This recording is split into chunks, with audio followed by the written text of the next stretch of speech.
Hello guys, तो फिर से एक नए वीडियो में बहुत बहुत स्वागत है। तो आप देख सकते हैं फिर से एक क्लास 10th का ये देखिए मैथमेटिक्स का क्लास, जिसमें देखिएगा 14.2 का क्वेश्चन नंबर दूसरा है। ठीक है, तो आप लोगों ने देखिएगा इसमें कि ऐसे जीवन काल घंटों में दिया हुआ है 0 से 20, 20 से 40, 40 से 60, 60 से 80, 80 से 100 से 120 तक। अब इसमें देखिए बारंबारता में कुछ दिया हुआ है, जिसमें 10, 35, 52, 61, 38, 29 करके कुछ दिया हुआ है। ठीक है, तो आगे हम लोगों ने देखेंगे ये क्वेश्चन में बोल रहा है कि सबसे पहले बहुलक निकालने के लिए। तो आप लोगों ने सभी जानते हैं, सबसे पहले बहुलक का सूत्र देखेंगे। ठीक है, तो बहुलक बराबर सूत्र क्या होता है? तो बहुलक बराबर सूत्र होता है, तो देखिएगा बहुलक बराबर सूत्र क्या होता है, तो L plus F1 minus F0, अब बाई क्या होता है 2F1 minus F0 minus F2। ठीक है, गुना क्या होता है H, इतना होता है बहुलक बराबर सूत्र होता है। ठीक है, तो सबसे पहले हम लोग देखते हैं कि बारंबारता का सबसे अधिक वाला। ठीक है, तो सबसे अधिक वाला बारंबारता इसमें क्या है, तो 61 है। तो सबसे अधिक वाला अगर बारंबारता 61 है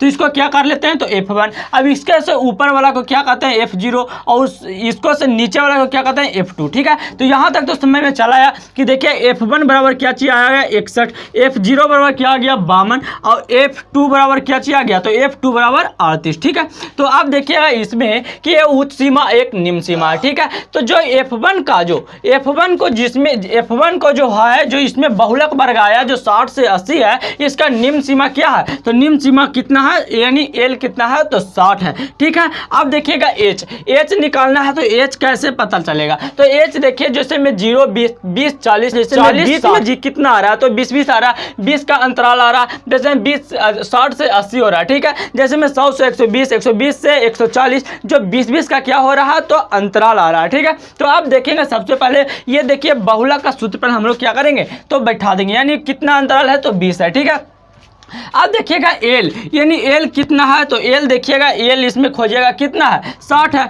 तो 60 लिखेंगे प्लस। अब देखिएगा इसमें एक F1 में क्या है, तो F1 में क्या है, F1 में 61 है, F1 में क्या है, तो 61 है, माइनस F0 में क्या है, तो 52 है, बाई 2 गुना F1 में कितना है, तो F1 में 61 है, माइनस F0 में कितना है, तो F0 में देखिएगा तो 52 है। ठीक है, और माइनस फिर F2 में कितना है, तो 38 है। ठीक, यहाँ तक तो कोई भी प्रॉब्लम नहीं। अब देखिए H में कितना दिया हुआ है, तो 20 है, तो सब चीज़ दिया हुआ है जो हम तो लिख दिए। अब देखिए इसमें सबसे पहले क्या होगा, जो 60 है तो 60 प्लस है, तो प्लस। अब देखिएगा 61 में 52 जाएगा, देखिएगा 61 में से अगर 52 जाएगा कितना बचेगा, तो 9 बचेगा। और देखिए 61 गुना 2 होगा, तो 61 गुना अगर 2 करेंगे तो कितना आएगा, 122 आएगा, 122 आ जाएगा। ठीक है, और माइनस देखिएगा माइनस 52 और माइनस 38 को ऐड करेंगे तो क्या चीज़ हो जाएगा, यानी 8 2 10 की 0 बाकी 1, यानी 6 3 9, यानी कितना हो जाएगा, माइनस 90 हो जाएगा। और फिर देखिए गुना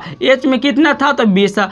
अब देखिएगा 60, तो 60 प्लस कितना है, तो 20, अब 20 गुना 9 करेंगे, यानी 20 गुना 9 करेंगे तो कितना आ जाएगा, 180 आ जाएगा। अब देखिए 122 में से अगर 90 जाएगा तो कितना बचेगा, यानी 122 में से 90 जाएगा तो कितना बचेगा, तो यानी 32 बचेगा। तो देखिएगा ये 16 दूनी 32, 90 दूनी 180, 45 दूनी 90 और दूनी 16। अब देखिएगा यहाँ पे, तो देखिए अब इस यहाँ से मतलब ये 2 रन कर सकते हैं, एक 45/8 आ गया, यानी 8 से भाग दे देंगे कितना में, 45 में, तो यहाँ से भी निकल जाएगा, यानी 8 भागा अगर 45 करेंगे तो कितना होगा, 8 × 40 40 आ जाएगा, यहाँ पे 5, ये देखिए दशमलव फिर 0, 8 × 40, 8 का 48, यानी कितना मरतबे, तो 6 मरतबे 48, यानी 2 उतरेगा फिर 0 उतरेगा, तो और दूनी 16। अब 16 आएगा तो कितना बचेगा, यहाँ पे देखिएगा 4, तो यहाँ पे 0, यानी 8 × 40, इतना मरतबे कट जाएगा। आप देख सकते हैं आपकी 60 प्लस कितना,